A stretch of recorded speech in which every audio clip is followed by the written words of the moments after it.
invito al profesor Luis Garavito, quien es consultor de traducciones para la Sociedad Bíblica de Guatemala, quien fue profesor del Diplomado en Nuevo Testamento, y él tendrá la meditación de esta ceremonia. Es un gusto, profesor Luis, adelante. Buenos días a todos, qué gusto encontrarnos de nuevo con los hermanos de las diferentes sociedades bíblicas. Apenas hace unas horas tuve el gran gusto de estar visitando las instalaciones de la Sociedad Bíblica de Colombia. Increíble todo el trabajo que hacen. Pues quiero felicitarlos nuevamente y agradecer al Señor la oportunidad. Y así a cada uno de los grupos también y de los estudiantes que hoy están culminando este esfuerzo con la ayuda del Señor. Yo voy a compartir mi pantalla para guiar la presentación de este devocional en esta mañana, y quiero hablar acerca del ciclo del servicio. He llamado a este tema, y para hablar del ciclo del servicio o del servicio en sí mismo, tenemos que hablar siempre de nuestro Señor Jesucristo, ¿no? Que es en todo sentido nuestro ejemplo supremo de todo lo que hacemos, de todo lo bueno que hacemos y de todo lo que debemos imitar. Dice este pasaje, yo voy a leerlo completo, de Filipenses 2, del 5 al 11, dice: haya pues en vosotros este sentir que hubo también en Cristo Jesús, el cual, siendo en forma de Dios, no estimó el ser igual a Dios como cosa a que aferrarse, sino que se despojó a sí mismo, tomando forma de siervo, hecho semejante a los hombres, y estando en la condición de hombre, se humilló a sí mismo, haciéndose obediente hasta la muerte, y muerte de cruz. Por lo cual Dios también lo exaltó hasta lo sumo y le dio un nombre que es sobre todo nombre, para que en el nombre de Jesús se doble toda rodilla de los que están en los cielos y en la tierra y debajo de la tierra, y toda lengua confiese que Jesucristo es el Señor, para gloria de Dios Padre. Entonces, vemos en este pasaje, hoy no tenemos tanto tiempo para ahondar, pero algo muy, muy lindo e importante que vemos es ese maravilloso misterio de la encarnación, que ahí aparece una palabra griega que es kenosis, que es vaciarse, que es despojarse de lo que se es para tomar una nueva forma. También vemos que él no se despoja de ser igual a Dios y toma otra forma así como muy digna o maravillosa, sino que decide tomar forma de siervo. Y la palabra que aparece ahí también y que se usa en el Nuevo Testamento principalmente para marcar ese servicio es el doulos, que es un esclavo, el de más baja categoría, el esclavo de los esclavos, podríamos decir, el que tenía que hacer las actividades menos honrosas. También vemos que esto no lo hace nuestro Señor Jesucristo porque fue obligado a hacerlo, porque alguien lo presionó, porque Dios le dijo que así tenía que hacer. No, sino que Él es una autohumillación. Él lo hace por decisión propia de sí mismo, por eso dice, se humilló a sí mismo, y se hace, estando en forma de siervo, se hace obediente hasta situaciones extremas. Por eso yo puse en este cuadro una obediencia extrema, y habla de la obediencia hasta la muerte. Nosotros como cristianos no tenemos un pensamiento, vamos a decir, como suicida o una intención suicida o fatalista, no, sino que de una plena convicción, y esa plena convicción, si hay que dar la vida por esa convicción, por el servicio, por el amor, pues estamos en la disposición de hacerlo, así como nuestro Señor Jesucristo lo hizo. Pero luego viene el reflejo de esta humillación hasta el fondo, podríamos decir hasta lo más bajo de la humillación. Y entonces Dios lo exalta. Dios lo exalta y le da un nombre que es sobre todo nombre. Y que toda lengua confiese, y todo eso que vemos en ese pasaje de Filipenses, y eso es lo que se llama el ciclo de servicio, el ciclo cristológico. Pero en medio de toda esa dinámica, lo que vemos es lo extraordinario de la supremacía del servicio con amor. Todo esto que ocurre aquí en Filipenses capítulo 2 está ocurriendo motivado por el amor. Por eso yo esta mañana quiero hablar entonces de algo. Hace un tiempo yo escribí un pequeño artículo de algo que tiene que ver con esto, ¿no? El ciclo del servicio. Y como con diferentes fases o estaciones. El apóstol Pablo, por ejemplo, en Filipenses, que es lo que acabamos de leer, apelando a ese mismo sentir que hubo en Cristo Jesús, es quien exhorta a los hermanos a servirse unos a otros con humildad, porque ese es el contexto del ciclo cristológico. Pablo no está dando una exposición teológica profunda, sino que les quiere hablar a los hermanos en Filipenses de servirse entre ellos, de tener una actitud humilde, de no ser soberbios, de no ser altivos, de no procurar primeros lugares, sino de servirse con amor. Y en ese contexto les pone el ejemplo de Cristo. Pablo no está disertando algo acerca de la cristología o de la soteriología o de cosas de teología muy profundas, sino que pone el ejemplo de Cristo en este que nosotros hemos llamado ciclo cristológico, para hablarle a los hermanos del servicio, para hablarle a los hermanos del amor, que tienen que tener unos con otros con humildad y compasión. Entonces, desde ahí es que yo estoy proponiendo esto que he llamado en estos devocionales el ciclo de servicio. Y la primera fase, que es la que está en la parte de arriba, en este cuadro, es la fase la fase del amor. El ciclo de servicio inicia en el amor. Si no hay amor, es muy difícil que alguien quiera servir. No es que nosotros, dice Juan, no es que nosotros hayamos amado a Dios, sino que Él nos amó a nosotros primero. Y es esa clase de amor que no escatima, es ese amor que solo sabe dar. Esa es la naturaleza en sí misma del amor, que solo sabe dar y que no espera recibir nada, que no busca lo suyo propio, agrega Pablo en otros pasajes. Ese es el amor que es el que inicia, el que arranca el ciclo del servicio. Cuando se ama al Señor Jesucristo, se ama también su obra. No se puede ser selectivo, que es lo que dicen los apóstoles. Si yo amo a Dios, a mi Padre Celestial, amo también a quien Él ha engendrado, que son mis hermanos, que son ustedes, a quienes yo tengo que servir con amor. Cuando Jesús le preguntó a Pedro si lo amaba y Pedro le contestó que sí, inmediatamente Jesús lo envió a servir. Le dice: Pedro, ¿me amas? Ok, entonces apacienta mis ovejas. Una manera extraordinaria de mostrar nuestro amor a Dios es sirviendo a los demás, sin distinción, sin reservarnos algo para nosotros, sino amar completamente. Entonces, la base fundamental del servicio en la obra de Dios es y debe ser el verdadero amor a Dios y a los hermanos. No se puede amar a Dios y no servir. El servir es un verbo, vamos a decir en este contexto, que expresa la misma sustancia que el amor. No puedo decir que yo amo y no sirvo. Si sirvo, es una expresión fehaciente de que verdaderamente estoy amando. El amor a Dios en nosotros nos transformará e inevitablemente producirá frutos espirituales que van a favorecer nuestra disposición para hacer el bien, siempre el bien y solo el bien. Luego la segunda fase es el compromiso lleno de gozo. Ese servicio amoroso se formaliza en un compromiso que no es gravoso para quien sirve. No es un yugo pesado, horrible, que nos fastidia. No, no, no. El que ama se compromete a servir y lo hace con gozo. El Salmo 100, verso 2 dice: servid al Señor con alegría. El amor nos llevará a servir sin murmuraciones y nunca lo vamos a hacer de mala gana, renegando ni pataleando, sino que va a ser un compromiso siempre lleno de gozo. Quien sirve murmurando, renegando del servicio que presta, o a quienes reciben el servicio, o de quienes reciben el servicio que presta, no está sirviendo realmente en amor.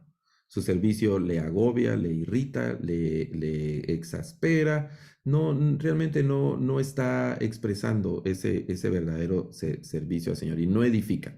Y a la larga, ese servicio también así de reniego, tampoco tendrá un galardón delante del Señor. Y eso es algo preocupante, ¿no? El tema del galardón. Este compromiso, más que con los líderes, porque estamos hablando de un compromiso, es un compromiso con Dios. El apóstol Pablo extiende esta idea incluso a nuestros servicios seculares, trabajos, negocios, profesión, y dice que es al Señor a quien servimos. En Colosenses, que es uno de los pasajes con los que vamos a concluir esta mañana, dice: todo lo que hagáis, hacedlo de corazón, como para el Señor y no para los hombres, sabiendo que del Señor recibiréis la recompensa de la herencia.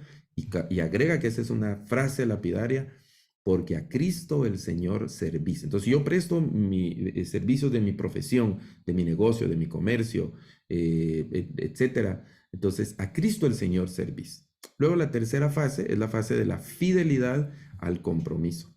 Aunque servimos por amor y llenos de gozo, también tenemos que reconocer que en algunos momentos se agotan nuestras fuerzas, que en algunos momentos las exigencias del servicio pareciera que nos llevan a los puntos extremos del desfallecimiento, perdemos las ganas en algún momento, nos desorientamos por algún momento, sentimos como que empezamos a perder el gozo por el cansancio que genera el servicio. Bueno, en esas ocasiones podríamos pensar incluso hasta en abandonar el servicio, sentir injusticia porque nuestro servicio no es reconocido, no es agradecido de parte de las personas a quienes estamos sirviendo y todas esas. Entonces, en ese momento es donde nosotros debemos cruzar una línea y pasar a la fidelidad, al compromiso de la fidelidad. Ser fieles al compromiso que hemos adquirido, no con los hombres, sino al compromiso que hemos adquirido con Dios, teniendo en cuenta que Dios no olvida. Eso es lo que dice Hebreos, que Dios no es injusto para olvidar, dice Hebreos capítulo 6, la obra de amor que hemos hecho en favor de los santos. Y que hay un pasaje que a mí me gusta mucho de Malaquías, que dice que los que servían al Señor dijeron, ¿de qué vale servir al Señor? ¿De qué vale ser fieles? ¿De qué vale ser? Entonces el Señor mandó, ok, vamos a escribir un libro para que ahí se anote en la imagen de Malaquías, se anote quiénes sirven al Señor y quiénes no. Y entonces eso va a ser en algún momento muy evidente. Dios no es injusto para olvidar nuestro servicio. Y también el Salmo, habla el Salmo 22, verso 11, donde habla de servir al Señor con temor. Hemos hablado de servir al Señor con alegría, el compromiso lleno de gozo, pero aquí hay que servir al Señor con temor, ser fieles al llamado. Y hay muchas imágenes en la escritura, el que pone su mano en el arado y luego mira para atrás, etcétera, no es digno y esas cosas, ¿no? Hay un compromiso adquirido, entonces tenemos que afrontar ese servicio con gallardía, con decisión, con convicción, sabiendo que del Señor también recibiremos nuestra recompensa. Una cuarta fase es la fase de la humildad. Si algo debe tener el servidor de Dios, es humildad. Servicio a Dios y altanería, servicio a Dios y prepotencia, servicio a Dios y orgullo y ese tipo de cosas no van, no encajan, no pueden ir en la misma línea. La humildad en el servicio es esa virtud que nos hace mantener tranquilos, sin buscar reconocimientos, tampoco sin rivalizar. La humildad en el servicio nace de la plena conciencia de que servimos sin esperar nada a cambio.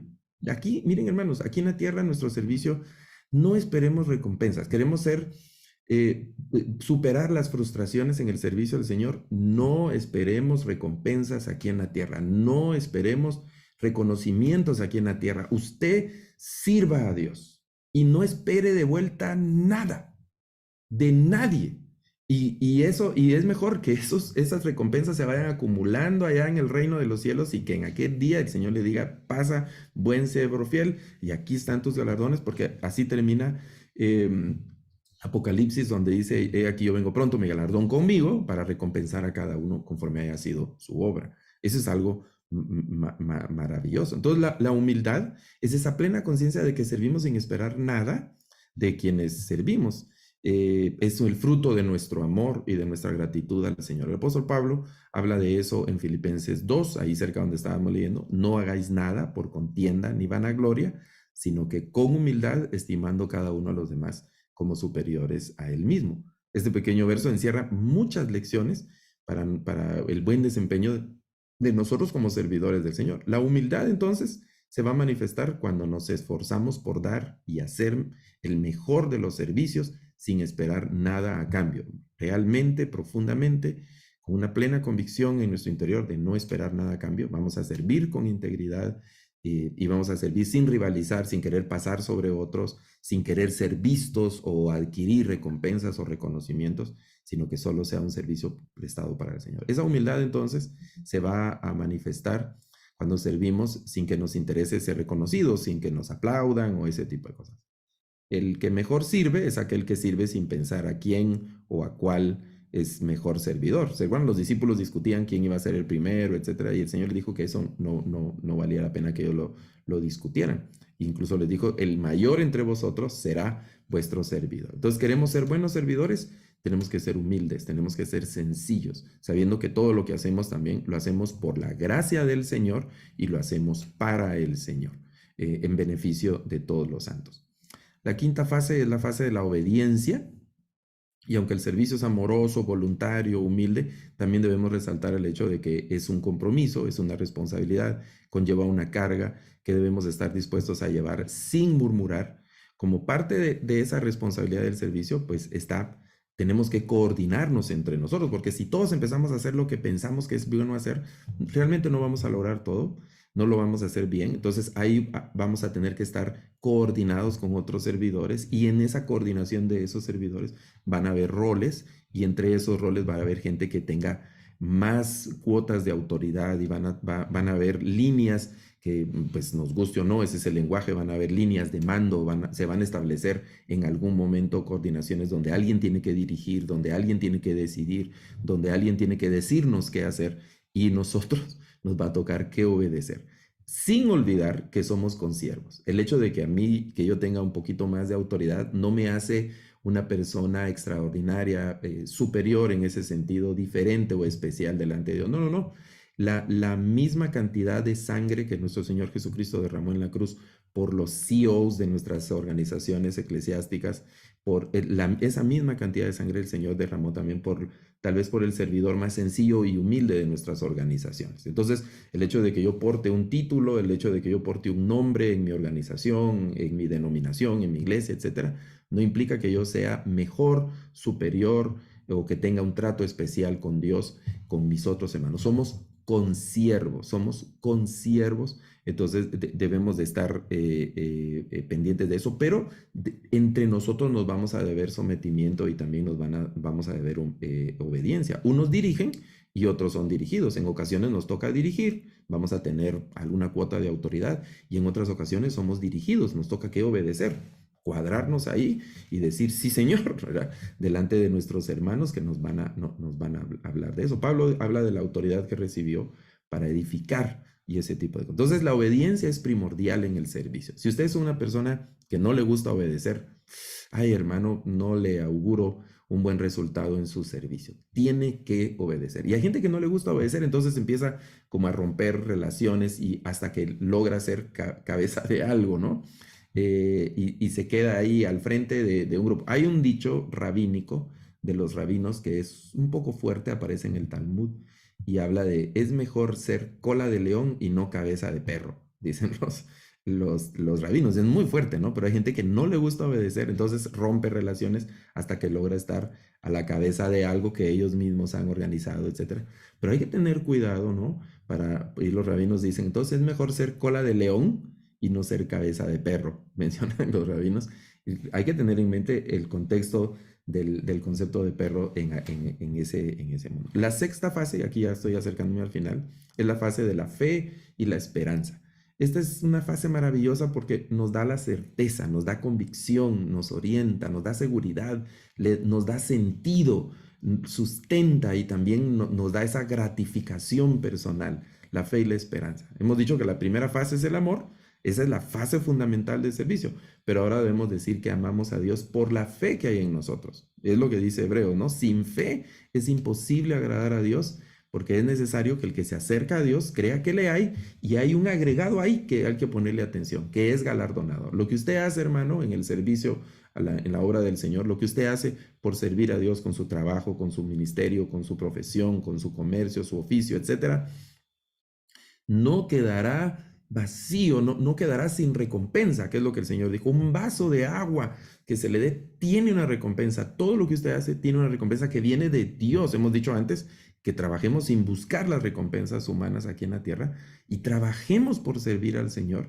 que del Señor vendrá nuestra recompensa. Debemos estar absolutamente convencidos de que servimos a Dios cuando realizamos cualquiera de los servicios. Y si lo hacemos así, entonces de Dios vendrá nuestra recompensa. Y hay algo interesante, porque a veces pensamos, sí, yo quiero servir a Dios, pero quisiéramos que Dios se nos apareciera ahí en una nube, el arcángel Gabriel o Miguel o qué sé yo, ¿verdad?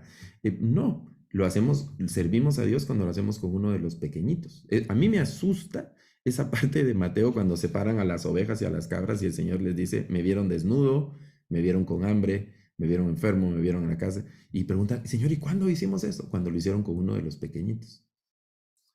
Regularmente tenemos cierta disposición a servir a las personas que tienen renombre y cosas como esas, pero a veces despreciamos a nuestros hermanos, a la gente que es más sencilla y humilde. Entonces debemos ir con cuidado porque todas esas pequeñas obras también tienen galardones.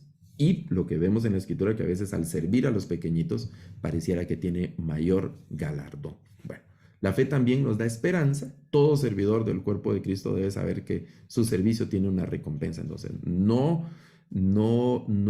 las recompensas y gratificaciones que recibimos aquí en la tierra no es la recompensa definitiva. Qué bien que alguien nos diga, hermano, lo felicito, gracias, y que nos aplaudan, que nos den un reconocimiento, que nos den una placa, que pongan nuestro nombre tal vez a un salón no sé, pues eso es algo lindo, no lo voy a negar, se siente bien, pero tenemos que tener la conciencia de que eso no es nuestra recompensa definitiva. Las cosas materiales no pueden conseguir, no representan el galardón de Dios.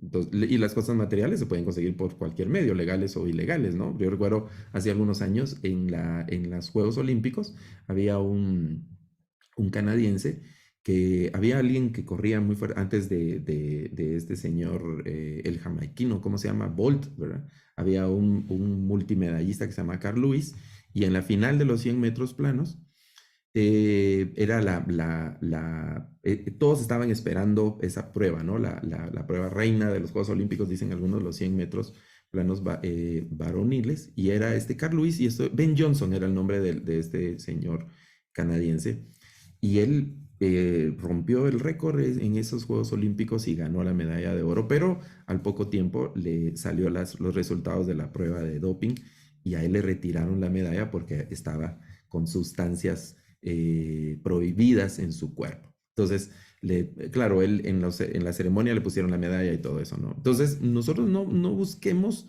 las recompensas terrenales porque algunos, con el afán de obtener recompensas terrenales, saltan cercas y se van por caminos que no son los mejores. Sirvamos con verdadera conciencia delante de Dios y el Señor va a dar nuestra recompensa.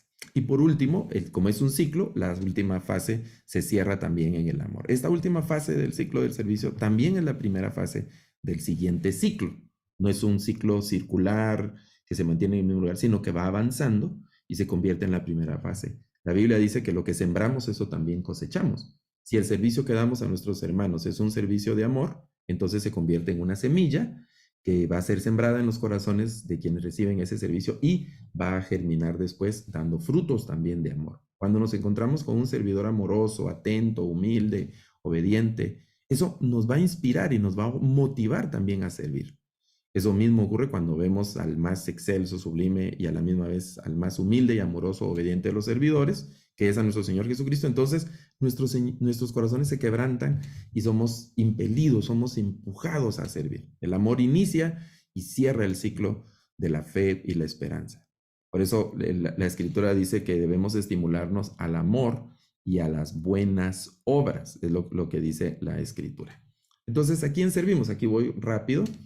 Servimos a nuestra familia, servimos a la comunidad, servimos a la iglesia, todo esto que hemos hablado, ¿no? Servimos en el trabajo, a nuestros compañeros de trabajo, en los diferentes ministerios, que no necesariamente como ministerios paraeclesiásticos que se llaman. Y también nos servimos a nosotros mismos. Recordemos que el segundo mandamiento dice amar al prójimo como a nosotros mismos. Entonces yo tengo que atenderme en algún momento, cuidarme, y eso es algo muy importante. Los reformadores, ahora que recién pasó la celebración de la Reforma, en el contexto de la Reforma surge esta frase, es una frase en latín que es coram Deo, que literalmente significa rostro de Dios, el rostro de Dios. Pero el contexto en los que los reformadores lo dicen es, estamos siempre frente al rostro de Dios. Coram Deo es eso, estar frente al rostro de Dios. Entonces dicen, siempre estamos frente al rostro de Dios. Y esto está en el contexto de solo a Dios la gloria, que es una de las 5 solas de la Reforma. Y entonces todo lo que hagamos debe ser para la gloria de Dios. Todo lo que hagamos debe ser, es siempre delante del rostro de Dios. Entonces debemos trabajar para la gloria de Dios. En nuestro servicio de amor lo vamos a hacer. ¿Quiénes van a recibir ese servicio? Lo van a recibir nuestros hermanos, pero lo debemos hacer para la gloria de Dios, y de Dios vendrá entonces nuestra recompensa. Que el Señor les bendiga, mis hermanos, y nuevamente felicitaciones por culminar este ciclo de estudios.